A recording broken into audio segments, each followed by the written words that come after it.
Hari ini kita akan menceritakan kisah tentang Nuaiman yang mengerjai pria buta.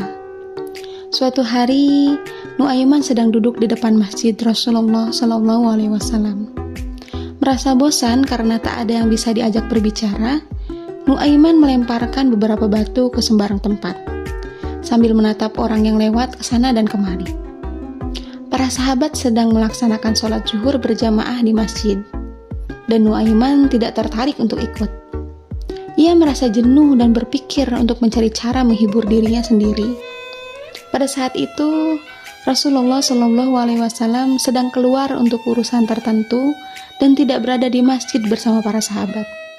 Meskipun beliau sering berada di tengah-tengah sahabatnya, hari itu beliau sedang ada keperluan lain yang membuatnya tidak hadir.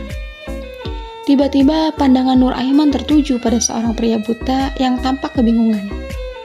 Pria itu berputar-putar, memegang tongkatnya, mencoba mencari jalan. Tetapi jelas terlihat bingung. Melihat kesempatan untuk mengerjai seseorang, Nuaiman dengan cepat mendekatinya. "Wahai saudaraku, apa yang sedang kau cari?" tanya Nuaiman dengan nada ramah. Pria buta itu menjawab dengan suara pelan. "Aku sedang mencari toilet.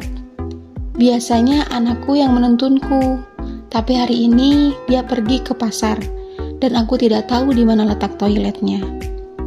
Nuaiman yang merasa punya kesempatan untuk mengerjai pria itu tersenyum lebar. "Oh, aku tahu di mana toiletnya. Ayo, aku akan membawamu ke sana," kata Nuaiman dengan percaya diri sambil menggandeng tangan pria tersebut. Perjalanan yang menyesatkan. Dengan penuh keyakinan, Nuaiman membawa pria buta itu menuju masjid Rasulullah SAW.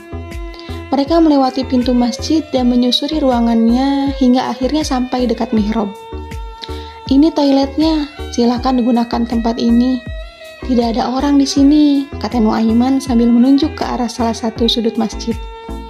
Tanpa ragu, pria buta itu pun mulai buang air kecil. Sementara itu, Nuaiman dengan senyum licik hanya mengamatinya dari jauh. Namun, apa yang terjadi selanjutnya membuat suasana masjid berubah drastis. Ternyata, masjid itu sedang dipenuhi oleh para sahabat yang sedang sholat berjamaah. Ketika mereka melihat apa yang sedang terjadi, mereka terkejut dan langsung menghentikan sholat mereka. "Astagfirullah, apa yang sedang kau lakukan?" teriak salah seorang sahabat yang melihat kejadian itu.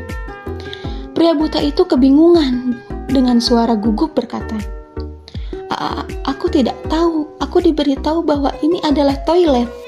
Para sahabat segera menyadari bahwa ini pasti ulah Nuaiman. Mereka segera mencari-cari keberadaan sahabat humoris itu. Tetapi seperti biasa, Nuaiman sudah menghilang entah kemana, meninggalkan kekacauan di belakangnya. Pria itu berkata dengan wajah penuh kemarahan sambil menggenggam tongkat dengan erat. Ia mulai berkeliling kota, mencari Nuaiman. Setelah beberapa waktu, ia akhirnya bertemu dengan seorang pria yang tidak ia kenal. Tanpa ia tahu, pria itu adalah Nuaiman yang sedang pura-pura tenang. "Apa yang sedang kau lakukan, wahai saudaraku?" kata Nuaiman. Dengan suara lembut, mencoba menutupi tawa yang hampir keluar. Pria buta itu dengan kesal menjawab, "Aku sedang mencari seorang pria bernama Nuaiman. Ia telah mempermainkanku dan membawaku ke dalam masjid, mengira itu adalah toilet." Nuaiman pun tersenyum licik dan berkata, "Oh, aku tahu di mana dia. Ayo, aku akan mengantarkanmu kepadanya." Kali ini, Nuaiman membawa pria buta itu kembali ke masjid. Ia mendekatkannya ke tempat seorang sahabat yang sedang khusyuk sholat. "Itu dia Nuaiman, dia sedang berpura-pura sholat," Nuaiman berkata dengan suara yang pura-pura serius. Pria buta itu yang sudah kesal langsung mengayunkan tongkatnya ke arah sahabat yang sedang sholat. Para sahabat yang melihat kejadian itu segera melerai dan menjelaskan, "Itu bukan Nuaiman, dia telah mempermainkanmu lagi." Pria buta itu gemetar dengan amarah dan berkata, "Demi Allah, aku tidak akan pernah mempercayai manusia lagi, terutama Nuaiman." Sementara itu, dari kejauhan, Nuaiman hanya bisa tertawa terbahak-bahak. ia merasa puas mengerjai pria buta tersebut. Wallahu a'lam bishawab. Walhamdulillahirabbil alamin.